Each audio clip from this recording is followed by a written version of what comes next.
నా కష్టంతో పాటు మీడియా మిత్రుల సహకారంతో పాటు అమ్మ సోనియా గాంధీ, ఏఐసిసి పెద్దలు మల్లికార్జున ఖర్గే గారు, రాహుల్ గాంధీ గారు, ప్రియాంక గాంధీ గారితో పాటు మా ప్రత్యేకంగా మీనాక్షి నటరాజన్ గారు వచ్చినాక మా పార్టీలో మంచి మార్పులు వస్తున్నాయి. ఆమె యొక్క దీవెనలతో ఇటు మా ముఖ్యమంత్రి గారు ఇలా రేవంత్ రెడ్డి గారి ఆశీస్సులతో మహేష్ కుమార్ గౌడ్ గారు కానీ, ఉత్తమ్ కుమార్ రెడ్డి గారు కానీ, వెంకటరెడ్డి గారు కానీ మా యొక్క పెద్దలందరూ కూడా ఈరోజు నన్ను ఆశీర్వదించి చట్టసభలకు పంపించే ప్రయత్నం చేసిన మిత్రులారా, ఇక నుంచి నేను ఇన్ని రోజులు ప్రజా ఉద్యమకారుడిగా, సామాజిక ఉద్యమకారుడిగా ఈరోజు మీ ముందు ఉన్నా, కాంగ్రెస్ పార్టీ నాయకుడిగా, కార్యకర్తగా మీ ముందు ఉన్నా.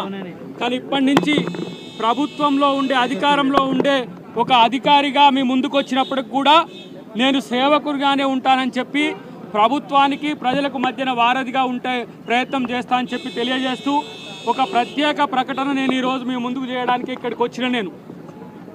ఎందుకంటే ప్రజా ఉద్యమంలో ఉండి ప్రజల కష్టాలు తెలుసుకున్న నాలాంటి నాయకులు కొంత సమాజం పట్ల కమిటెడ్గా ఉండాల్సిన బాధ్యత ఉందని నేను భావించి నేను నా సతీమణి నాగమణి గారు కలిసి ఒక నిర్ణయం తీసుకున్నాం. ఏంటి అని అంటే మాకు వచ్చే నగదులో 25% పార్టీ కొరకు, పార్టీ ఫండ్ కొరకు ఇవ్వాలని మేము నిర్ణయించాం.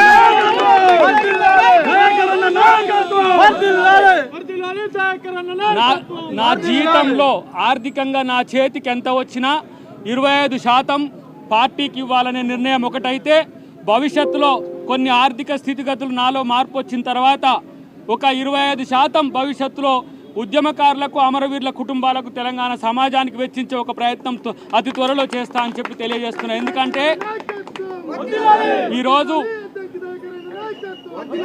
నా యొక్క సతీమణి, మా అమ్మ, మేమందరం కూడా ఒక సామాన్య దళిత కుటుంబం నుంచి వచ్చినాం. నా భార్య ఒక బంజారా లంబాడ కుటుంబం నుంచి వచ్చి, నేను దయాకర్గా మీకు ఎంతో పెద్ద ఎత్తున తెలిసి ఉండొచ్చు కాక ఒక సగటు కుటుంబంగా వచ్చినందుకు కాంగ్రెస్ పార్టీ ఈరోజు రేవంత్ రెడ్డి గారు నాకు ఈ అవకాశం ఇచ్చిన అదృష్టాన్ని నేను ప్రజలతోనే పంచుకుంటా.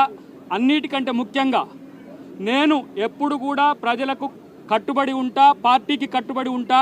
పార్టీ యొక్క నిర్ణయం ఏ విధంగా ఉన్నా కూడా దానికి గతంలో కూడా కట్టుబడి ఉన్నా అని చెప్పి తెలియజేస్తూ, తెలంగాణలో ఈరోజు ప్రభుత్వం చేస్తున్న అభివృద్ధి కార్యక్రమాలను ప్రజలకు చేరవేయడంతో పాటు ఈరోజు ప్రభుత్వానికి మేము దన్నుగా, ప్రభుత్వానికి భరోసాగా ప్రభుత్వం యొక్క పథకాలను మేము తీసుకుపోయే విధంగా చేయాల్సిన బాధ్యత ఉంది. గతంలో నాకు ఎమ్మెల్యే టికెట్ రానప్పుడు బాధపడ్డ మీరందరూ కూడా ఈరోజు నా పార్టీ ఏం చేసిందో ఒకసారి గమనించండి. ఎమ్మెల్యేల ఎమ్మెల్సీగా నాకు ఈరోజు అవకాశం ఇచ్చిందంటే నన్ను ఎప్పుడు కూడా పార్టీ తక్కువగా చూడలేదు. మొట్టమొదటి సోనియా గాంధీ గారు మొట్టమొదటి సీట్ ఇచ్చిండ్రు, తర్వాత రాహుల్ గాంధీ గారు నా సీటు 2018లో ఇచ్చిండ్రు. ఇప్పుడు ఈరోజు మొత్తం యావత్ ఏఐసిసి, టీపీసీసీ కలిసి నాకు ఈ అవకాశం ఇచ్చిన అదృష్టం నాకే వచ్చింది. కాబట్టి ప్రజలందరూ కూడా ఈరోజు సంతోషంగా ఉన్నారు.